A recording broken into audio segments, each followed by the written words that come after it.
नमस्कार साथियों, स्वागत है आप सभी का आपके अपने यूट्यूब चैनल एम के डी आई टी स्टडीज पे।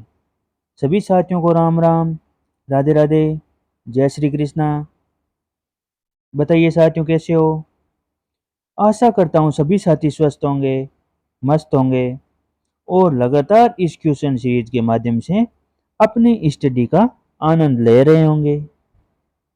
तो साथियों, हम लगातार इलेक्ट्रीशियन थ्योरी की इस क्वेश्चन सीरीज में जो आपकी कम्पिटिटिव एग्जाम की दृष्टि से अति महत्वपूर्ण प्रश्न है, उन पर चर्चा कर रहे हैं। आज इस क्वेश्चन सीरीज का पार्ट नंबर 26 है, जिसका हम सॉल्यूशन करने वाले हैं। तो चलिए साथियों, बिना देरी किए स्टार्ट करते हैं और जानते हैं इलेक्ट्रीशियन थ्योरी के कुछ महत्वपूर्ण क्वेश्चंस के बारे में। साथियों, स्टार्ट करने से पहले आपसे निवेदन रहेगा कि इस सेशन को अपने दोस्तों के साथ ज़्यादा से ज़्यादा शेयर करें, और अगर आप पहली बार इस यूट्यूब चैनल पर विजिट कर रहे हैं तो कृपया इस यूट्यूब चैनल को सब्सक्राइब जरूर कर लें। बेल आइकन प्रेस करना ना भूलें दोस्तों। तो चलिए साथियों, स्टार्ट करते हैं। आज का आपका पहला क्वेश्चन है, घरों में की जाने वाली वायरिंग की सुरक्षा के लिए का उपयोग किया जाता है? अब बताइए साथियों, घरों में जो हम वायरिंग करते हैं, उस वायरिंग की सुरक्षा की दृष्टि से हम इनमें से कौन से उपकरण का है जो प्रयोग करते हैं, यह आपको पूछा गया है। ऑप्शन ए है एमसीबी, ऑप्शन बी है वीसीबी, ऑप्शन सी है ओसीबी और ऑप्शन डी है आपका SF6CB। अब बताइए साथियों, जो हमारे घरों में वायरिंग की जाती है, उसकी सेफ्टी के लिए हम इनमें से कौन सा जो सेफ्टी डिवाइस है वो काम में लेते हैं? तो साथियों, एकदम इजी क्वेश्चन है, ज़्यादा कोई हार्ड क्वेश्चन वाली इसमें बात है नहीं। तो प्लीज़ इसका जो सही आंसर है वो कमेंट बॉक्स में जल्दी से जल्दी टाइप करें। तो साथियों, इसका जो सही आंसर रहने वाला है वह है आपका एमसीबी। आपको पता होना चाहिए साथियों, हम घरों में अपनी वायरिंग की सेफ्टी के लिए जो एमसीबी है उसे प्रयुक्त करते हैं। एमसीबी की जो आपकी फुल फॉर्म होती है वो होती है आपकी मिनिएचर सर्किट ब्रेकर, यानी जिसे हम कह सकते हैं लघु परिपथ वियोजक। साथियों ध्यान रखना,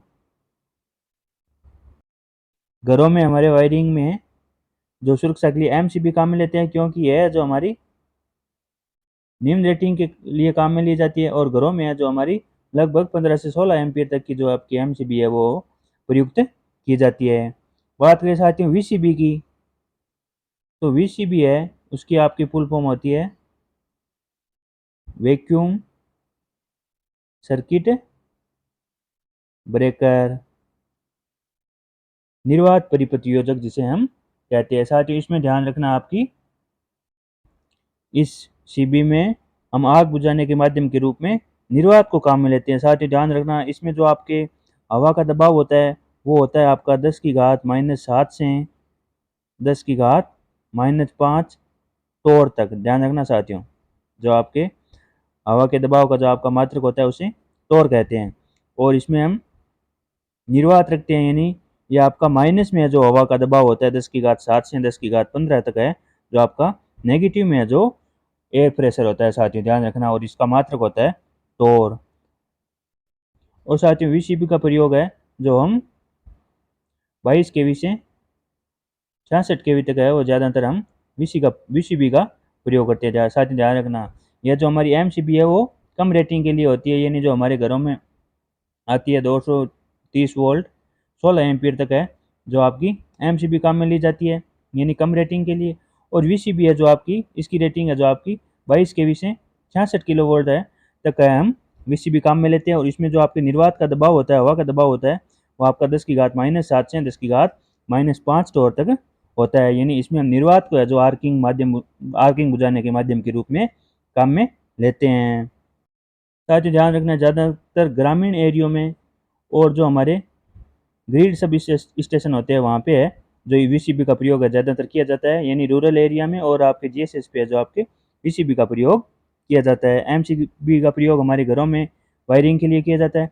अब बात करें साथियों ओसीबी की, तो ओसीबी का प्रयोग है वो हम इसमें साथियों ध्यान रखना, जो आपका आर्किंग बुझाने का माध्यम होता है वो आपका ऑयल होता है। साथियों ध्यान रखना, आर्किंग बुझाने का माध्यम आपका क्या होता है, ऑयल होता है। और इस ऑयल की जो आपकी डाइलेक्ट्रिक स्ट्रेंथ होती है वो होती है आपकी 50 केवी प्रति सेंटीमीटर। साथियों ध्यान रखना, ओसीबी में आपके आर्किंग बुझाने का माध्यम ऑयल होता है और इसकी जो आपकी डाइलेक्ट्रिक स्ट्रेंथ होती है वो होती है आपकी 50 केवी प्रति सेंटीमीटर। और साथियों ओसीबी का यूज है जो हम 11 केवी से 132 केवी तक है जो हम ओसीबी का यूज़ करते हैं। साथियों ध्यान रखना, यह भी आपकी उच्च रेटिंग के लिए काम में ली जाती है। वीसीबी भी आपकी उच्च रेटिंग के लिए काम में ली जाती है। अब साथियों बात करें SF6 की, यानी ओसीबी के साथियों आपको फुल फॉर्म भी आपको ध्यान रखना है, ऑयल सर्किट ब्रेकर, तेल परिपथ वियोजक हम कह सकते हैं oil circuit breaker. Oil circuit breaker है जो आपकी ओसीबी की फुल फॉर्म है। साथियों बात करें SF6 की, तो इसका जो आपका फुल फॉर्म होती है वो आपकी होती है सल्फर हेक्सा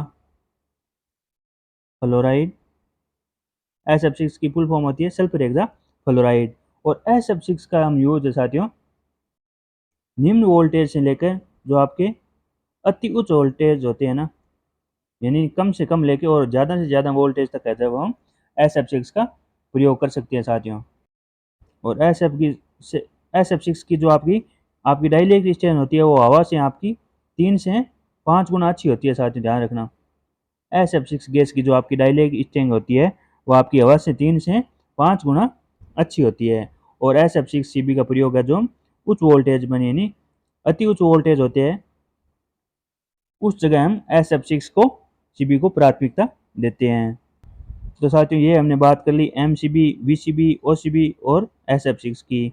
घरों में वायरिंग के लिए प्रयोग किए जाने वाला जो हमारा सेफ्टी उपकरण है उसे हम MCB कहते हैं, क्योंकि घरों में हमारे कम वोल्टेज रेटिंग और कम एम्पियर रेटिंग होती है, और कम वोल्टेज और कम एम्पियर रेटिंग है जो MCB है जो आपकी उपयुक्त रहती है। तो इस क्वेश्चन का आपका सही आंसर हो गया ऑप्शन नंबर ए।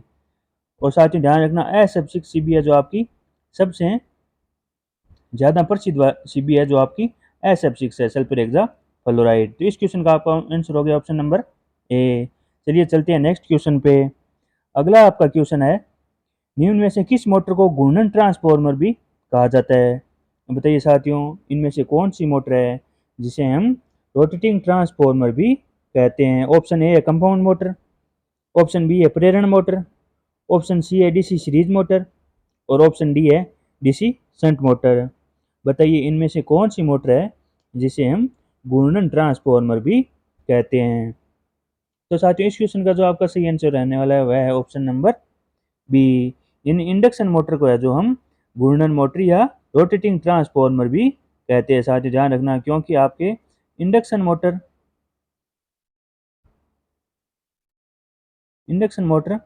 और आपके ट्रांसफार्मर की जो कार्य प्रणाली है वह एक समान होने के कारण हम इंडक्शन मोटर को घूर्णन ट्रांसफार्मर भी कह सकते हैं। साथियों ध्यान रखना, इंडक्शन मोटर और ट्रांसफार्मर की जो आपकी कार्य प्रणाली होती है वह समान होने के कारण ही इंडक्शन मोटर को घूर्णन ट्रांसफार्मर की संज्ञा दी गई है। साथियों ध्यान रखना, इंडक्शन मोटर और ट्रांसफार्मर के कार्य प्रणाली है वो सेम होती है। कंपाउंड मोटर का साथियों ध्यान रखना है मुख्य प्रयोग आपके एलिवेटर में किया जाता है। एलिवेटर में है जो आपके कंपाउंड मोटर को प्राथमिकता दी जाती है।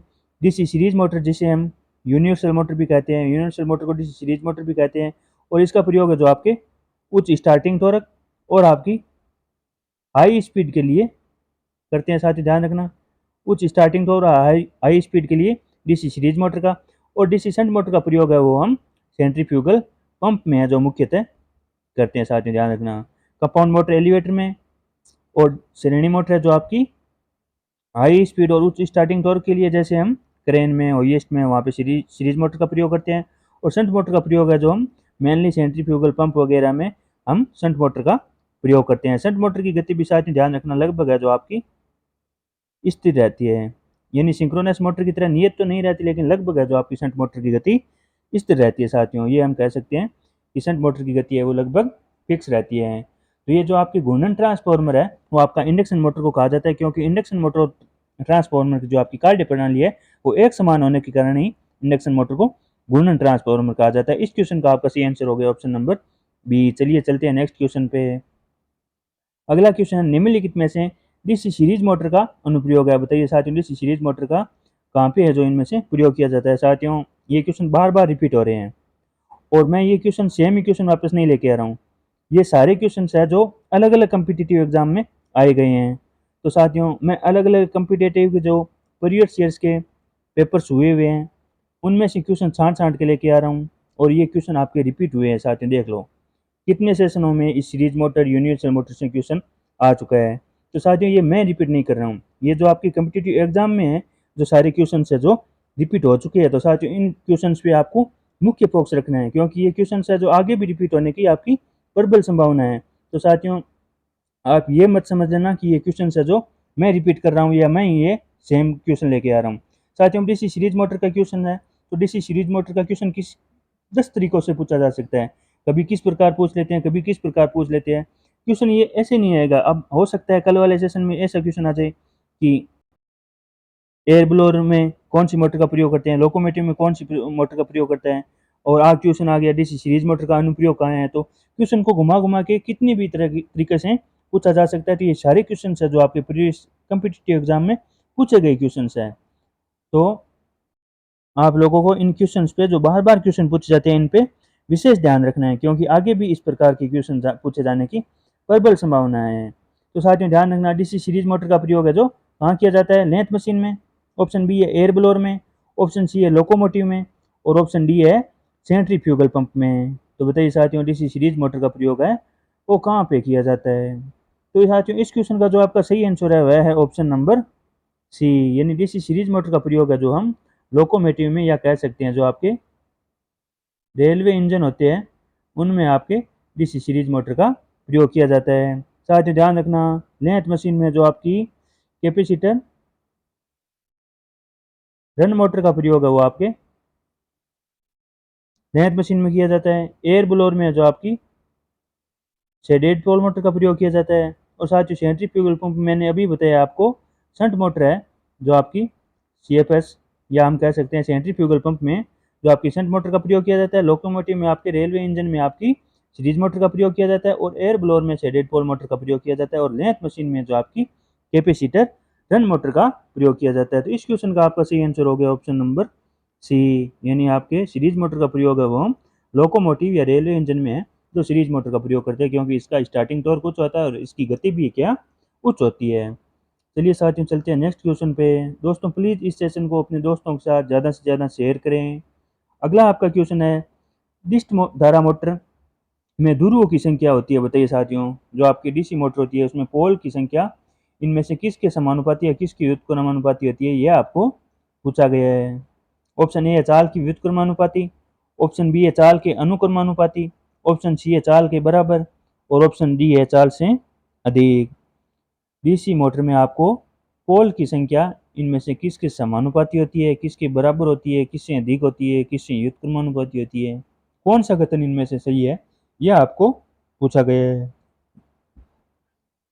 तो साथियों आपको पता होना चाहिए डीसी सीरीज मोटर में या डीसी मोटरों में जो आपका बैक ईएमएफ ज्ञात करने का सूत्र होता है वो होता है आपका फाई जेड एन पी बट्टा 60 इंटू ए, यानी इससे जो हम डीसी मोटरों में बैक ईएमएफ ज्ञात करते हैं। तो साथियों यहाँ पे जो आपका ईबी है बैक ईएमएफ है, फाई है जो आपका फ्लक्स है, जेड है जो आपके चालकों की संख्या है, एन है जो आपकी घूर्णन गति है या हम कह सकते हैं मोटर की स्पीड है, पी आपके पोलों की संख्या है और ए है जो आपके समांतर पथों की संख्या है। तो साथियों यहाँ से हम अगर स्पीड ज्ञात करने का फॉर्मूला बनाते हैं तो स्पीड ज्ञात करने का फॉर्मूला बन जाएगा आपका ईबी इंटू 60 इंटू ए बटे फाई जेड पी।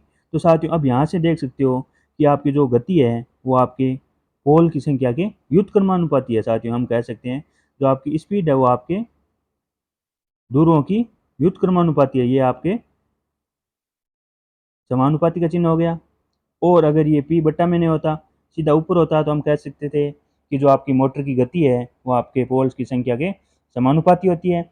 लेकिन यहाँ पे है जो आपका पी बट्टा में आ गया तो हम कह सकते हैं कि जो आपकी डीसी मोटर की जो आपकी घूर्णन गति है वो आपके पोल्स की संख्या के व्युत्क्रमानुपाती होती है। तो आपका हम कह सकते हैं कि ऑप्शन ए है जो आपका सही आंसर है। साथियों ध्यान रखना चाल की व्युत्क्रमानुपाती है जो आपके पोल्स की संख्या होती है। और साथियों ये है जो हमने इस फॉर्मूला, अगर आपको याद है तो आप इस क्वेश्चन का आंसर है जो आसानी से दे सकते हो, क्योंकि ये है जो आपका डीसी मोटर्स में बैक ईएमएफ ज्ञात करने का फॉर्मूला होता है और इसी से है जो हम स्पीड ज्ञात करने का फॉर्मूला बना सकते हैं। और इससे हमें यह पता चल जाता है कि जो आपकी डीसी मोटर की चाल है वो आपके पोल्स की संख्या के व्युत्क्रमानुपाती होती है। तो इसका सही आंसर हो गया ऑप्शन नंबर ए। चलिए साथियों चलते हैं नेक्स्ट क्वेश्चन पे। अगला आपका क्वेश्चन है, खुले परिपथ के दौरान एक सेल के एकरोस 2.2 वोल्ट मापा गया तथा जब परिपथ में 0.4 एम्पीयर की धारा प्रवाहित होती है तो परिपथ में सेल का वोल्टेज है वो 1.8 वोल्ट पाया गया। सेल का आंतरिक प्रतिरोध कितना है?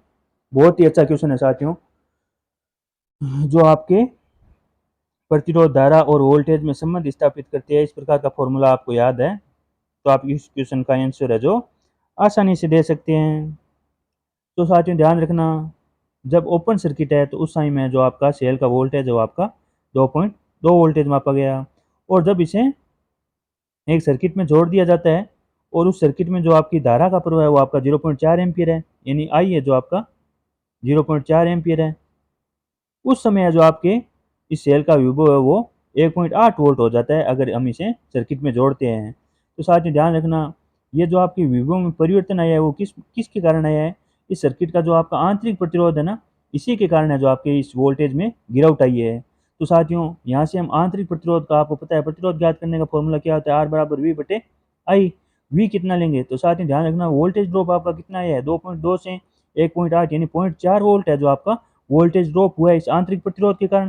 तो आंतरिक प्रतिरोध का मान हो जाएगा आपका 0.4 बटे धारा कितनी है 0.4, यानी जो आपका 1 ओम है वो आपका आंतरिक प्रतिरोध हो जाएगा। ऑप्शन जो आपका बी है साथियों सही आंसर हो जाएगा। साथियों ध्यान रखना, जो आपका ओपन परिपथ में है जो आपका 2.2 वोल्टेज आ रहा है और अगर हम इस सर्किट में इस सेल को लोड के साथ जोड़ते हैं तो उस लोड से 0.4 एम्पीयर की आपकी धारा प्रवाहित होती है और आपका सेल का विभव हो जाता है आपका 1.8 वोल्टेज। तो साथियों ये 1.8 वोल्टेज यानी जो आपके वोल्टेज में गिरावट आई है वो इसे आंतरिक प्रतिरोध के कारण आई है। तो वोल्टेज में गिरावट कितनी आई है साथियों? आपकी 0.4 वोल्ट की, और आपकी धारा कितनी प्रवाहित हो रही है 0.4 एम्पीयर। तो साथियों यहाँ से हम आंतरिक प्रतिरोध का मान निकाल सकते हैं, आर बराबर वी बटे आई, यानी वोल्टेज आपका हो गया 0.4 वोल्ट और धारा आपकी होगी 0.4 एम्पीयर। यहाँ से हमारे पास प्रतिरोध का मान आ जाएगा 1 ओम। तो इस क्वेश्चन का आपका सही आंसर हो गया ऑप्शन नंबर बी। चलिए साथियों चलते हैं नेक्स्ट क्वेश्चन पे। अगला आपका क्वेश्चन है, एक लैंप वाउंड डिस्ट धारा जनित्र में 8 ध्रुव और 240 चालक हैं, समांतर पथों की संख्या क्या होगी? अब साथियों इतना बड़ा क्वेश्चन दिया है लेकिन इसमें इनका चालकों वगैरह का कोई मतलब नहीं है, एकदम इजी क्वेश्चन है। यानी आपको अगर लैंप वाइंडिंग और वेव वाइंडिंग के बारे में ध्यान है तो आप इस क्वेश्चन का आंसर है जो चंद सेकंडों में दे सकते हैं।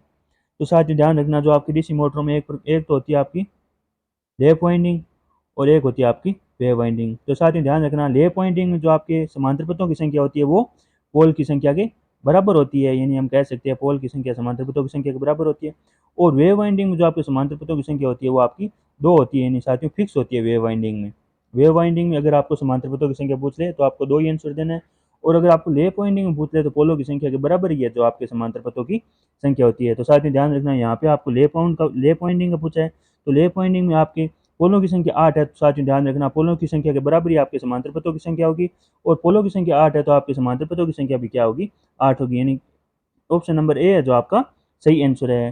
साथ ही ध्यान रखना, लैप वाइंडिंग है जो हम उच्च धारा और निम्न विभव के लिए काम में लेते हैं, उच्च धारा और निम्न विभव, जबकि जो आपकी वेव वाइंडिंग है जो आपकी उच्च विभव और निम्न धारा के लिए काम में लेते हैं। साथ ही ध्यान रखना, लैप वाइंडिंग है जो आपकी उच्च धारा के लिए और वेव वाइंडिंग है जो आपकी उच्च विभव के लिए हम काम में लेते हैं। लैप वाइंडिंग में आपके विभव का मान है जो आपका निम्न रहता है और वेव वाइंडिंग में धारा का मान है जो आपका निम्न रहता है। और साथ ही ये आपको ध्यान रखना है कि लैप वाइंडिंग में जो आपके समांतर पथों की संख्या होती है वो पोलों की संख्या के बराबर होती है, और वेव वाइंडिंग में जो आपके समांतर पथों की संख्या होती है वो आपकी नियत होती है, यानी 2 होती है, फिक्स होती है हम कह सकते हैं। तो इस क्वेश्चन का आपका आंसर हो गया ऑप्शन नंबर ए, यानी लैप वाइंडिंग का पूछा है तो लैप वाइंडिंग में जो आपके समांतर पथों की संख्या यानी पोल की संख्या अगर आपको 8 दे रखी है तो समांतर पथों की संख्या भी आपकी 8 ही होगी। चलिए चलते हैं नेक्स्ट क्वेश्चन पे।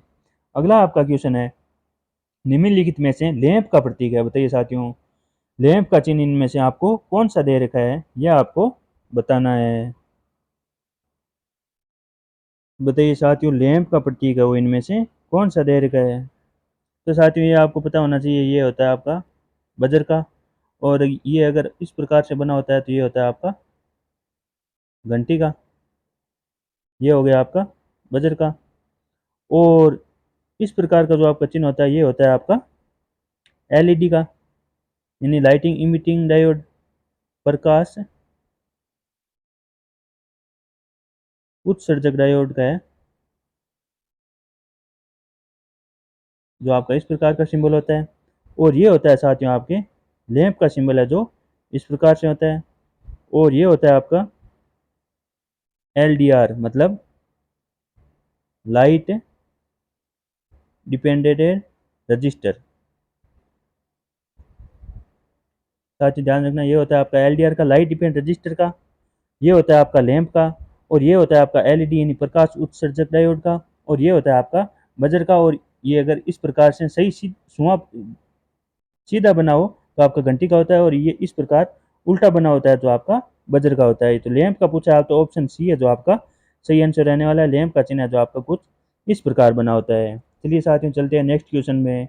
तो साथियों सिंबल्स का भी आपको ध्यान रखना है, सिंबल से भी आपके कम्पिटिटिव एग्जाम में क्वेश्चन है जो पूछे जाते हैं, तो सिंबल पे भी आपको ध्यान रखना है। अगला क्वेश्चन है, यदि एक एकल कला परिणामित्र की पूर्ण बार ताम्र आनियां 1000 वाट और लो आनियां 1200 वाट है, तो 50% बार पर इसकी ताम्र आनियां क्या होगी? बताइए साथियों। एक सिंगल पेज ट्रांसफॉर्मर है, फुल लोड पर इसमें कॉपर आनियां है वो आपकी 1000 वाट दे रखी है, और जो आपकी आयरन आनियां है वो आपकी 1200 वाट दे रखी है। तो 50% लोड पर इसकी आपको ताम्र आनियां पूछी गई है। तो साथियों ध्यान रखना, इसका जो आपका फॉर्मूला होता है वो होता है दिए गए लोड पर आनी, यानी ये यानी में घात करनी है, बराबर होता है आपका N square into full load आनी, फुल लोड लॉस हम कह सकते हैं। तो साथ ही ध्यान रखना, इसका फॉर्मूला होता है दिए गए लोड पर आनी, यानी जिस लोड पर हमें आनी ज्ञात करनी है, और यहाँ पे आ जाएगा आपका N square into full load. अब साथियों एन स्क्वेयर मतलब जो आपको पूछा गया है, यानी 50% भार पे पूछा गया है, तो ये कितना हो गया आपका, मतलब हम कह सकते हैं कि 50% हटाना है तो बटा में 100, हम कह सकते हैं आपको 1/2 भार पे जो आपकी हानियाँ पूछी गई है। तो साथियों यहाँ पे एन का मान क्या हो जाएगा आपका 1/2 हो जाएगा। तो साथियों दिए गए लोड पे हमें हानि ज्ञात करनी है तो बराबर हो जाएगा 1/2 का, यानी एन का यहाँ पे स्क्वायर दे रखा है स्क्वायर, इंटू फुल लोड हानि आपके पास कॉपर हानि कितनी है 1000 वाट, यहाँ पे 1000 आ जाएगा। तो आगे आ जाएगा 1/2 का स्क्वायर हो जाएगा 1/4 इंटू 1000, 4 से 1000 गए आपके 250 वाट है जो आपकी अर्ध लोड पे है जो कॉपर हानि आ जाएगी। ऑप्शन ए है जो आपका सही आंसर है। साथियों एक बार मैं पुनः बताता हूँ, आपको ध्यान देना है कि हमें इसका फॉर्मूला होता है आपका दिए गए लोड पर हानि, यानी यह हानि हमें ज्ञात करनी है, बराबर आ जाएगा N square into full load हानि। साथियों एन का मान जो हमें दे रखा है, चाहे हमें 50% पे पूछा है, चाहे हमें 1/4 बार पे पूछा है, चाहे 2/3 बार पे पूछा है, वो हमारे पास आ जाएगा एन का मान। तो दिए गए लोड पर हमें ज्ञात करनी है, एन का मान हमारे पास आ गया 50% आ गया, तो परसेंट को हटाने के लिए बटा में 100 लगा दिया। अब हमें ज्ञात करनी है फुल लोड हानि कितनी दे रखी है, हमें 1000 वाट दे रखी है, यानी यहाँ पे इंटू 1000 कर देंगे। तो 100 से आपका दो जीरो से 2 जीरो गया, सॉरी साथियों ध्यान रखना यहाँ पे है जो आपका स्क्वायर दे रखा है, ध्यान रखना साथियों एन का है जो आपका स्क्वायर दे रखा है, इसका आपको ध्यान रखना है, यानी हमारे पास 50% बटा 100 इसका स्क्वायर इंटू आपके फुल लोड आनी दे रखी है आपको 1000 वाट। तो साथियों ध्यान रखना 50 का स्क्वायर हो जाएगा आपका 50 इंटू 50 बटे 100 का स्क्वायर हो जाएगा 100 इंटू इंटू में आ गया आपके 1000। 2 जीरो से 2 जीरो गया, 1 जीरो से 1 जीरो गया, और जीरो से जीरो गया। 50 को 5 से गुना करेंगे तो कितना आ जाएगा हमारे पास 250 वाट। या साथियों हम पहले जो मैंने आपको बताया था, यानी 50% को हम 1/2 भी कह सकते हैं, 50/100 बराबर 1/2, तो 1/2 का स्क्वायर हो जाएगा इंटू आपका 1000 हो जाएगा। इससे भी है जो आपके पास 250 वाट है जो आपकी अर्ध लोड पे जो कॉपर आनी आ जाएगी। इसका सही आंसर हो गया ऑप्शन नंबर ए। तो साथियों आपको ये फॉर्मूला ध्यान रखना है, दिए गए लोड पर आनी ज्ञात करने के लिए N square into full load पर आनी। तो साथियों फुल लोड पे आनी आपको 1000 वाट दे रखी है। एन स्क्वायर का मान हम जिस लोड पे हमें पूछी है यानी 50% पे पूछी है, तो एन का मान हमारे पास कितना आ गया 1/2, 1/2 का स्क्वायर हमें करना है। और साथियों ये आपका फॉर्मूला अगर आपको ध्यान है तो इस क्वेश्चन को आप इजी वे से कर सकते हो। और ये के लोड पर आनी बराबर N square into full load आनी। चलिए चलते हैं नेक्स्ट क्वेश्चन पे। अगला आपका क्वेश्चन है सामान्य मृदा के लिए भू संपर्कन पाइप का व्यास कितना होता है। बताइए साथियों, सामान्य मिट्टी है उसमें हम अर्थिंग के लिए जो पाइप लगाते हैं उस पाइप का आपका व्यास है जो कितना होना चाहिए, ये आपको पूछा गया है। ऑप्शन ए है 1.2 इंच, ऑप्शन बी है 2.1 इंच, ऑप्शन सी है 1.5 इंच और ऑप्शन डी है आपका 2.5 इंच। बताइए साथियों, सामान्य मिट्टी है हमारे पास, उसमें हमें अर्थिंग करना है तो उसके लिए जो हम पाइप काम में लेते हैं उसका व्यास है जो डायामीटर है वो कितना होना चाहिए। तो साथियों इस क्वेश्चन का आपका सही आंसर रहने वाला है ऑप्शन नंबर सी। साथियों ये फिक्स फैक्ट है, यानी याद रखने वाला आंकड़ा है, इसमें समझाने वाली कोई बात नहीं है। अगर हम सामान्य मिट्टी में अर्थिंग कर रहे हैं तो हमारे पास जो पाइप का व्यास है, अर्थिंग पाइप का व्यास है जो आपका 1.5 इंच है जो होना चाहिए, तो होना ही चाहिए। ये आपको डायरेक्ट फैक्ट है, रट के याद रखना पड़ेगा साथियों, समझाने वाली कोई बात नहीं है। इसमें समझाने वाली कोई बात नहीं है कि 1.5 जो आपका इंच व्यास है वो कैसे रहेगा, ये रहेगा तो रहेगा, बस आपको रट के याद रखना पड़ेगा। जो आपकी सामान्य मिट्टी के लिए हम अर्थिंग में पाइप काम में लेते हैं उसका डायमीटर आपका 1.5 इंच होता है। तो इसका सही आंसर हो गया ऑप्शन नंबर सी। तो साथियों ये इस प्रकार के फैक्ट होते हैं जो आपको रट के याद रखने पड़ते हैं, इनमें समझाने वाली कोई बात नहीं होती है, इनसे डायरेक्ट क्वेश्चन पूछा जाता है और अगर आपके रटे हुए है तो आप इनका सही आंसर है जो दे सकते हो। तो सही आंसर हो गया ऑप्शन नंबर सी। चलिए चलते हैं नेक्स्ट क्वेश्चन पे। अगला आपका क्वेश्चन है निम्नलिखित में से बैटरी का संकेत है। बताइए साथियों इनमें से बैटरी का सिंबल है जो कौन सा है जो आपको दे रखा है, बताइए। तो साथियों मैं आपको फिर से बता रहा हूँ कि सिंबल्स से भी आपके कम्पिटिटिव एग्जाम में अच्छे क्वेश्चन पूछे जाते हैं, तो सिंबल्स को भी आपको ध्यान में रखना है। यानी डेली की अगर आप 5 सिंबल याद करते हो तो इस इलेक्ट्रिशियन में आपके ज़्यादा सिंबल नहीं है, बहुत ही कम समय में आप सारे सिंबल्स है जो याद रख सकते हो, या बार बार इनको बना के आप प्रैक्टिस करके है जो आप इनको आसानी से याद रख सकते हो। प्रैक्टिस से बढ़कर साथ ही मैं आपको फिर से बता रहा हूँ कुछ नहीं है, जितनी ज़्यादा प्रैक्टिस करोगे उतने ही आप अपने आप को मजबूत बना पाओगे और जितनी ज़्यादा क्वेश्चंस की प्रैक्टिस करोगे उन क्वेश्चन को आप उतना ही है जो अच्छी तरीके से समझ पाओगे और उनको देखते ही जो आप एग्ज़ाम में उनका आंसर दे पाओगे। क्योंकि अब अगर आपने अच्छी प्रैक्टिस कर रखी है तो आपका क्वेश्चन आपके सामने आते ही आपको उसका आंसर है जो पता चल जाएगा साथियों, सोचने की ज़रूरत नहीं पड़ेगी आपको। तो इसीलिए मैं आपको बार बार बोल रहा हूँ जितनी ज़्यादा हो सके क्वेश्चंस की प्रैक्टिस करते रहिए। तो साथियों ये तो पता होना चाहिए आपको किसका सिंबल है, कैपेसिटर का सिंबल है, और ये है साथियों आपके बैटरी का। और साथियों इस पे हमने अभी चर्चा की है, ये है आपका लैंप का और ये है आपका अर्थिंग का। तो इस क्वेश्चन में आपको बैटरी का पूछा है तो ऑप्शन बी है जो आपका सही हो जाएगा, यानी ये है जो आपका बैटरी का सिंबल है। इसे हम इस प्रकार भी बना सकते हैं, ये आपके हो गया बैटरी का प्लस माइनस। और अगर ये इस प्रकार बना होता केवल तो ये बन जाता आपका सेल का प्लस माइनस, और जब सेलों को श्रेणी क्रम में जोड़ दिया जाता है तो ये आपकी बैटरी बन जाती है। और ये आपके कैपेसिटर का है और ये आपके लैंप का है और ये आपके अर्थिंग का है। साथ ही ध्यान रखना कैपेसिटर का सिंबल है जो आपका एक तरफ से जो आपके सेल है उसके समान ही होता है, लेकिन दूसरी तरफ से जो आपका कुछ चेंजिंग होता है। तो ये आपका कैपेसिटर, सेल और लैंप और अर्थिंग के सिंबल दे रखे हैं। चलिए चलते हैं नेक्स्ट क्वेश्चन पे। अगला आपका क्वेश्चन है एक KWH ऊर्जा व्यय किसके बराबर होता है। अब बताइए साथियों एकदम इजी क्वेश्चन है, बच्चों वाला क्वेश्चन है, इसका आंसर है जो आपको गलत नहीं होना चाहिए किसी भी सूरत में, यह तो एकदम इजी क्वेश्चन है। और इस प्रकार के क्वेश्चन जो आपके गलत होते हैं तो फिर आपको तैयारी करने का कोई हक नहीं है, आप अपना टाइम वेस्ट न करें, कोई दूसरा काम करें। क्योंकि ये तो एकदम इलेक्ट्रिशियन थ्योरी की बेसिक क्वेश्चंस है और इन क्वेश्चनों के बारे में भी आपको अभी तक पता नहीं है तो फिर आपको कॉम्पिटिटिव एग्जाम की तैयारी नहीं करनी चाहिए। तो साथियों आपको पता होना चाहिए कि AWH बराबर 10 यूनिट थोड़ी होता है, 100 यूनिट भी नहीं होता, 1000 यूनिट भी नहीं होता।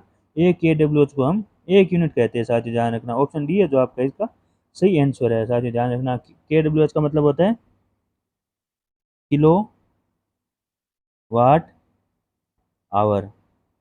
ये आपकी एनर्जी की इकाई है। जो हमारे घरों में एनर्जी मीटर लगा होता है वो ऊर्जा को केडब्ल्यूएच में रीड करता है, और एक केडब्ल्यूएच को ही हम एक यूनिट कहते हैं। ऑप्शन डी है जो आपका इसका सही आंसर है।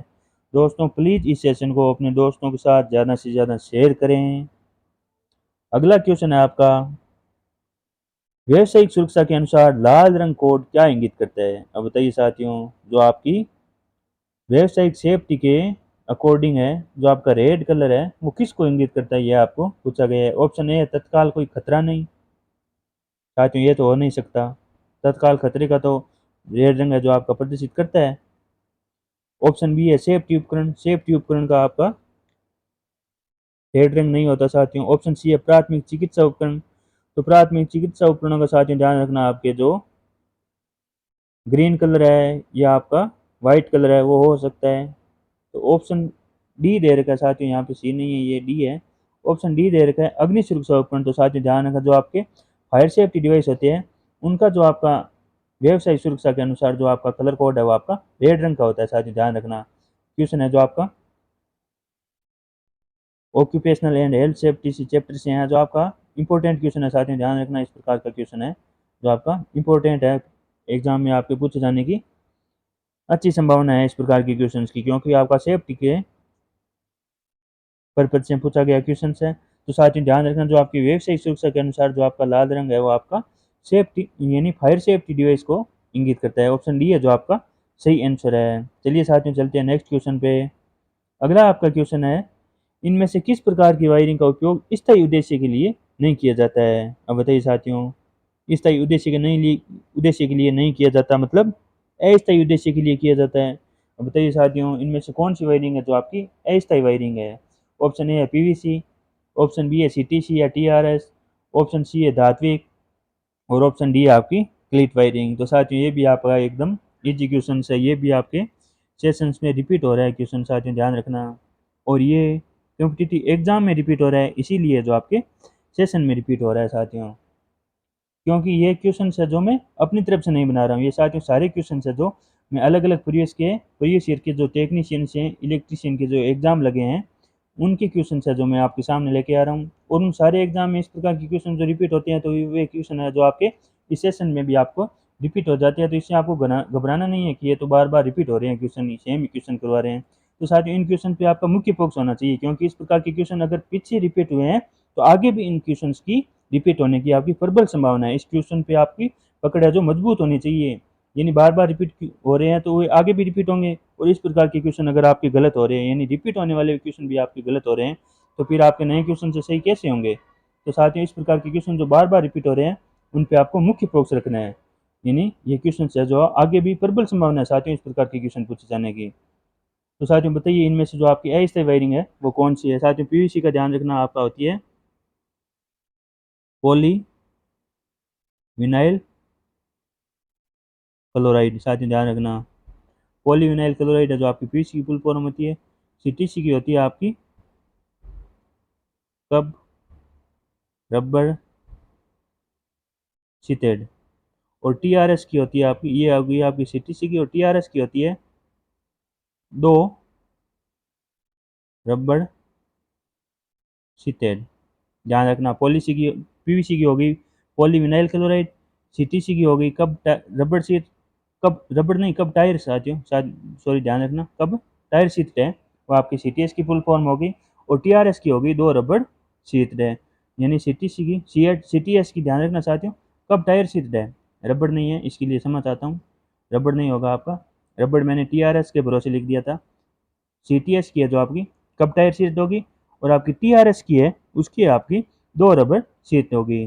तो साथियों आपको पता है ये एकदम इजी क्वेश्चन है। आपके अस्थायी वायरिंग है जो आपकी क्लिट वायरिंग है उसे हम अस्थायी वायरिंग के तौर पर प्रयोग करते हैं। इसमें जो आपकी वायरिंग है जो आपके खुले नंगे तार होते हैं और उनको है जो हम क्लिट के द्वारा है वो दीवार पे फिक्स कर देते हैं। साथियों ध्यान रखना इसमें किसी भी प्रकार की आपकी गैसिंग गैपिंग या कंड्यूट है जो काम में नहीं लेते, डायरेक्ट वायर पे है जो आपकी क्लिट लगा देते हैं, और इस प्रकार की वायरिंग है जो आपके अस्थायी वायरिंग के अंतर्गत आती है, यानी ऑप्शन डी है जो आपका सही आंसर है। साथ में धातु वायरिंग है जो आपकी अस्थायी वायरिंग नहीं है, ये आपकी स्थायी वायरिंग है, साथ ही ध्यान रखना। औद्योगिक जो आपकी इंडस्ट्री वगैरह है उनमें आपकी धात्विक जो आपकी मेटल्स की पाइप होती है उनमें जो आपकी वायरिंग की जाती है उस प्रकार की वायरिंग को हम धात्विक वायरिंग कहते हैं। और पीवीसी है, पीवीसी की जो आपकी कैसिंग गैपिंग भी होती है, कंड्यूट वायरिंग भी होती है।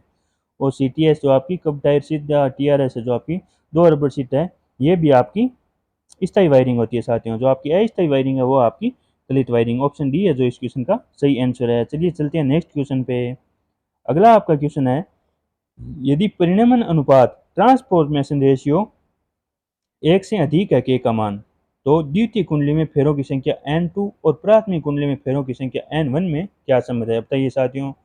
जो आपका ट्रांसफॉर्मेशन रेशियो है वो आपका 1 से अधिक है, यानी ट्रांसफॉर्मेशन रेशियो को हम के से दर्शाते हैं और के का मान है जो आपका 1 से अधिक है, तो आपके प्राइमरी और सेकेंडरी में टर्न्स की जो आपकी संख्या है उनमें क्या संबंध रहेगा, ये आपको पूछा गया है। तो साथियों आपको ध्यान रखना चाहिए कि के का मान अधिक कम होता है, कब होता है साथियों। तो साथियों ध्यान रखना, जो आपके स्टेप अप ट्रांसफॉर्मर होगा ना साथियों, उसमें आपके के का मान है वो 1 से अधिक होगा। और स्टेप जो आपका डाउन ट्रांसफॉर्मर होगा ना, उसमें जो आपका के का मान है वो आपके, साथियों ध्यान रखना, के का मान है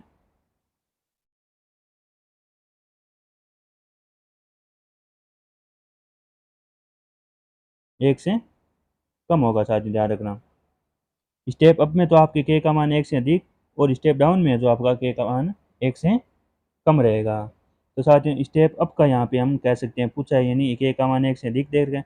तो साथियों ध्यान रखना, स्टेप अप में क्या होते हैं आपके प्राइमरी में टर्न्स ज़्यादा होते हैं या सेकेंडरी में टर्न्स ज़्यादा होते हैं। तो साथियों हम कह सकते हैं कि स्टेप अप में जो आपके n2 का मान है वो n1 से ज़्यादा होते हैं, यानी सेकेंडरी में जो आपके टर्न्स की संख्या प्राइमरी से ज़्यादा होती है। तो इस क्वेश्चन का आपका सही आंसर हो गया ऑप्शन नंबर बी। साथियों ट्रांसफॉर्मेशन रेशियो है जो आपको दे रखा है, यानी के का मान है जो 1 से अधिक दे रखा है, और मैंने आपको बता दिया है कि के का मान 1 से अधिक है जो आपके स्टेप अप ट्रांसफॉर्मर में होता है, और के का मान 1 से कम है जो आपके स्टेप डाउन ट्रांसफॉर्मर में होता है। और साथियों अब आपको पता होना चाहिए कि स्टेप अप ट्रांसफॉर्मर में आपके प्राइमरी में टर्न्स ज़्यादा होते हैं या आपके सेकेंडरी में टर्न्स ज़्यादा होते हैं। तो साथियों आपको पता है स्टेप अप है तो आपका ऑफिशियली जो आपके सेकेंडरी में टर्न्स की संख्या है वो आपकी ज़्यादा होगी, और प्राइमरी में जो आपके टर्न्स की संख्या है वो कम ही रखी जाएगी। तो इस प्रकार हम कह सकते हैं इसमें जो आपके n2 और n1 में संबंध होगा, यानी n2 का मान है वो आपके n1 से ज़्यादा होगा, सेकेंडरी में जो टर्न्स है वो प्राइमरी से ज़्यादा होंगे। अगर यहीं पे हमें स्टेप डाउन के पूछ लेते हैं तो स्टेप डाउन में जो आपका के का मान 1 से कम होता है, यानी हम कह सकते हैं कि स्टेप डाउन में जो आपके n2 और n1 में संबंध है वो आपका ऑप्शन डी है जो स्टेप डाउन का दे रखा है, और ऑप्शन बी है जो आपका स्टेप अप का दे रखा है। तो साथियों यहाँ पे आपका के का मान 1 से अधिक है, के का मान 1 से अधिक स्टेप अप में होता है, और स्टेप अप में जो आपके सेकेंडरी टर्न्स की संख्या प्राइमरी से ज़्यादा होती है। तो इस प्रकार आपका ऑप्शन जो बी है वो आपका सही है। अगर स्टेप डाउन का पूछ लेते हैं तो ऑप्शन डी है जो हमारा सही होता है, यानी जो आपके सेकेंडरी में टर्न्स है वो आपके कम होते हैं और प्राइमरी में टर्न्स है वो आपके ज़्यादा होते हैं। तो ऑप्शन बी है जो आपका इस क्वेश्चन का सही आंसर है साथियों। चलिए साथियों चलते हैं नेक्स्ट क्वेश्चन पे। अगला आपका क्वेश्चन है, निम्नलिखित में से कौन सा स्विच नहीं है? अब बताइए साथियों, इनमें से कौन सा स्विच का जो आपका सिंबल है वो नहीं है, ये आपको पूछा गया है। तो साथियों आपको देखते ही पता चल जाना चाहिए कि स्विच का इनमें से सिंबल है वो कौन सा नहीं है। तो साथियों ये सिंबल है जो आपका दे रखा है फ्यूज का, और ये सिंबल है जो आपका दे रखा है साथियों टू वे स्विच का, ये सिंबल आपको दे रखा है सिंगल पोल स्विच का, और ये सिंबल दे रखा है आपको पुश बटन स्विच का। तो साथियों अब तो आपको पता चल गया होगा, यानी ऑप्शन ए है जो आपका फ्यूज का सिंबल है, स्विच का सिंबल नहीं है। ये आपका है जो टू वे स्विच है, ये आपका सिंगल पोल स्विच है, और ये आपका पुश बटन स्विच है साथियों। ये तीनों है जो आपके स्विच के प्रकार है, लेकिन जो आपका ऑप्शन ए है वो आपका फ्यूज है, कोई भी स्विच का प्रकार नहीं है। तो इस क्वेश्चन का सही आंसर होगा ऑप्शन नंबर ए। चलिए चलते हैं नेक्स्ट क्वेश्चन पे। अगला आपका क्वेश्चन है, एक सिंगल फेज प्रेरण प्रकार ऊर्जा मापी पाठ्यांक को में प्रदर्शित करता है। बताइए साथियों, एक जो आपका सिंगल फेज का एनर्जी मीटर होता है वो अपनी रीडिंग है वो किस इकाई में प्रदर्शित करता है, ये आपको पूछा गया है। ऑप्शन ए है वोल्ट एम्पियर, ऑप्शन बी है volt ampere reactive, option C है किलोवाट आवर, और ऑप्शन डी है किलोवाट। तो साथियों एकदम इजी क्वेश्चन है, बिना टाइम गवाए नेक्स्ट क्वेश्चन पे चलते हैं। इस क्वेश्चन का आपका सही आंसर रहने वाला है ऑप्शन नंबर सी। यानी जो हमारे घरों में एनर्जी मीटर लगा होता है वो है, ऊर्जा को है वो किलोवाट, अभी अभी हमने इसी की चर्चा भी की है, किलोवाट आवर में है जो नोट करता है। साथ ही ध्यान रखना एनर्जी मीटर है जो हमारी ऊर्जा को KWH में व्यक्त करता है, जिसे हम एक यूनिट भी कहते हैं। साथियों एक KWH बराबर कितना होता है, एक यूनिट होता है। तो इस क्वेश्चन का ऑप्शन सी है जो आपका सही आंसर है। चलिए साथियों चलते हैं नेक्स्ट क्वेश्चन में। अगला क्वेश्चन है आपका, निम्न में से किस राशि की इकाई वोल्ट नहीं है। अब बताइए साथियों, इनमें से एक ऑप्शन आपका ऐसा दे रखा है जिसकी इकाई वो वोल्ट नहीं है, बाकी सभी की है जो इकाई वोल्ट नहीं है, वोल्ट है, लेकिन एक ऑप्शन में गया आपकी जो इकाई है वो वोल्ट नहीं है। तो बताइए साथियों क्या रहेगा इसका सही आंसर। तो आपको पता होना चाहिए जो आपके EMF होता है यानी विद्युत वाहक बल होता है उसकी इकाई तो वोल्ट होती है। विद्युत विभव की भी आपकी इकाई वोल्ट होती है और विभवांतर की भी आपकी इकाई वोल्ट होती है, लेकिन जो आपका चुंबकीय वाहक बल होता है इसकी इकाई वोल्ट नहीं होती, इसकी इकाई होती है आपकी एम्पियर टर्न। तो इसका सही आंसर हो गया ऑप्शन नंबर सी, यानी जो आपके मैग्नेटिक मोटिव फोर्स होता है उसकी इकाई है जो आपकी वोल्ट नहीं होती, एम्पियर टर्न होती है। ऑप्शन सी है जो इसका सही आंसर है। चलिए साथियों चलते हैं नेक्स्ट क्वेश्चन पे। साथियों प्लीज़ इस सेशन को अपने दोस्तों के साथ ज़्यादा से ज़्यादा शेयर करें और अगर आप पहली बार इस यूट्यूब चैनल पर विजिट करें तो कृपया इस यूट्यूब चैनल को सब्सक्राइब जरूर करें। अगला आपका क्वेश्चन है, सभी विद्युतीय उपकरणों को संयोजित किया जाता है जिससे उनके टर्मिनलों पर समान वोल्टेज प्राप्त होता है। अब बताइए साथियों जो हमारे घरों में जो हमारे इलेक्ट्रिकल डिवाइस लगे होते हैं वो कौन से क्रम में लगे होते हैं और क्या कारण है कि उनको हम इस कनेक्शन में कनेक्ट करते हैं। तो साथियों सिंपल लैंग्वेज में पूछूं तो आपको पूछा गया है कि जो आपके वोल्टेज है वो किस क्रम में समान रहते हैं और जिस क्रम में वोल्टेज समान रहते हैं उसी क्रम में हम अपने घरेलू डिवाइस को कनेक्ट करते हैं या घरेलू वायरिंग भी हमारी उसी क्रम में की जाती है। ऑप्शन ए है समांतर क्रम, ऑप्शन बी है सीरीज, ऑप्शन सी है जिगजैग क्रम और ऑप्शन डी है आपका बैक टू बैक। तो साथियों ये आपने कभी क्रम सुना है क्या, बैक टू बैक, जिगजैग। तो देखते ये दो ऑप्शन तो आपके गलत हो जाने चाहिए। अब बचा आपका समांतर क्रम या श्रेणी क्रम। और साथियों ये तो एकदम ही इजी क्वेश्चन है, यानी ITI में जाते हो तो इस प्रकार के क्वेश्चन है जो आपको सबसे पहले है जो इस प्रकार का नॉलेज आपको दिया जाता है। तो आशा करता हूँ कि किसी का भी ये क्वेश्चन है जो गलत नहीं होगा, सभी का सही आंसर होगा। तो साथियों इसका जो सही आंसर है वह है ऑप्शन नंबर ए, यानी जो घरों में हम घरेलू उपकरण लगाते हैं या जो हमारी घरेलू वायरिंग होती है वो आपकी समांतर क्रम में होती है। साथियों ध्यान रखना समांतर क्रम को हम पैरेलल कनेक्शन भी कहते हैं, क्योंकि समांतर क्रम में जो आपके वोल्टेज का मान है वो आपका समान रहता है साथियों, और जो आपकी धारा है वो आपकी अलग अलग रहती है। साथियों ध्यान रखना, और सीरीज में है जो आपके वोल्टेज है वो अलग अलग रहते हैं और सीरीज में जो आपकी धारा है वो साथियों समान रहती है। तो साथियों इन दोनों कनेक्शनों के बारे में आपको ध्यान रखना चाहिए। समांतर क्रम में वोल्टेज समान, धारा अलग अलग, और श्रेणी क्रम में धारा समान, वोल्टेज अलग अलग होते हैं। और घरों की जो हमारी वायरिंग होती है या घरेलू उपकरण है जो हम समांतर क्रम में कनेक्ट करते हैं क्योंकि हमें समान वोल्टेज प्राप्त होता है। तो ऑप्शन ए है जो आपका सही आंसर है। चलिए चलते हैं नेक्स्ट क्वेश्चन पे। अगला आपका क्वेश्चन है, एक संचरण लाइन यानी ट्रांसमिशन लाइन में इस्पात रोड का प्रयोग किस लिए किया जाता है। अब बताइए साथियों जो आपकी एक ट्रांसमिशन लाइन है उसमें जो मैं आपको सिंपल लैंग्वेज में पूछूं तो जो वायर के बीच हम स्टील का वायर काम में लेते हैं वो क्यों लेते हैं, किस उद्देश्य के लिए उस स्टील वायर का प्रयोग करते हैं। एल्यूमिनियम वायर्स के बीच जो स्टील वायर लगा होता है उसका प्रयोग किस उद्देश्य से किया जाता है ये आपको पूछा गया है। तो साथियों इस क्वेश्चन का जो आपका सही आंसर है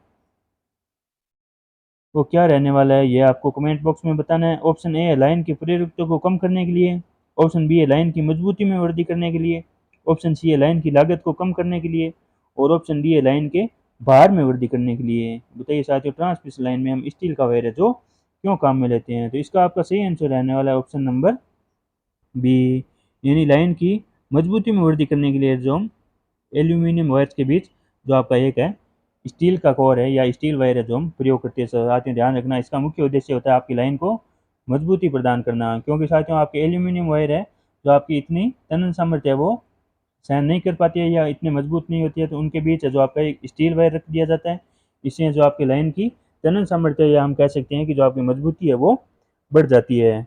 स्ट्रेंथ की जो आपकी क्षमता है वो बढ़ जाती है। तो लाइन की मजबूती में वृद्धि के लिए हम स्टील कोर काम में लेते हैं। साथ में प्रेरकत्व में वृद्धि करने के लिए लाइन की लागत कम थोड़ी होती है।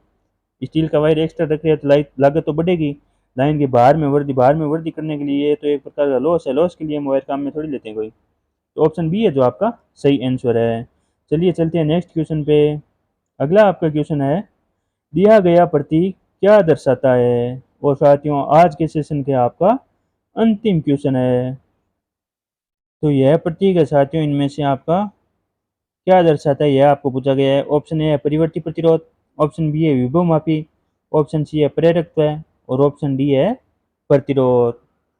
तो बताइए साथियों यह सिंबल है जो आपको इनमें से किसका दे रखा है। तो साथियों एकदम इजी सिंबल दे रखा है। इस क्वेश्चन का जो आपका सही आंसर रहने वाला है वह है ऑप्शन नंबर बी, यानी यह जो सिंबल है जो आपका विभव मापी का हम कह सकते हैं।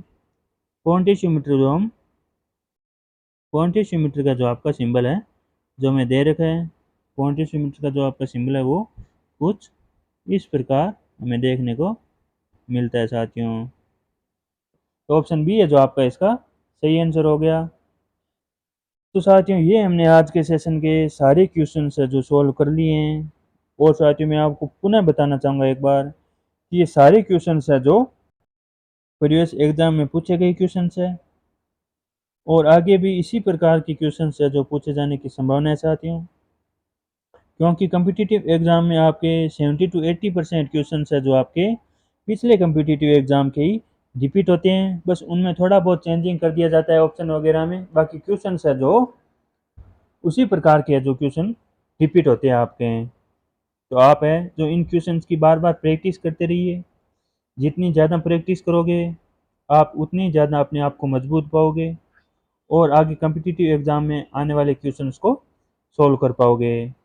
और साथियों जो क्वेश्चन रिपीट हो रहे हैं उन पे आपको विशेष ध्यान देने की ज़रूरत है, क्योंकि ये क्वेश्चन इतनी बार रिपीट हो गए हैं तो आगे भी इनकी रिपीट होने की प्रबल संभावना है। आगे भी रिपीट हो गए कम्पिटिटिव एग्जाम में, तो इन प्रकार के क्वेश्चंस को आपको विशेष ध्यान देना है और इन पे आपकी जो पकड़ है वो मजबूत होनी चाहिए ताकि आपकी कम्पिटिटिव एग्जाम में आपका एक भी क्वेश्चन से जो गलत नहीं हो।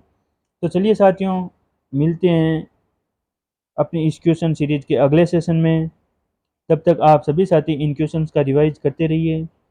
एक बार रिवाइज कर लिया तो साथियों फास्ट मोड में दोबारा रिवाइज कर दीजिए, 2 दिन छोड़ के 3 दिन छोड़ के इनका रिवाइज करते रहिए ताकि आपका टाइम भी वेस्ट नहीं होगा अगर आप फास्ट मोड में रिवीजन कर रहे हैं और आपका क्वेश्चंस का रिवीजन भी हो जाएगा।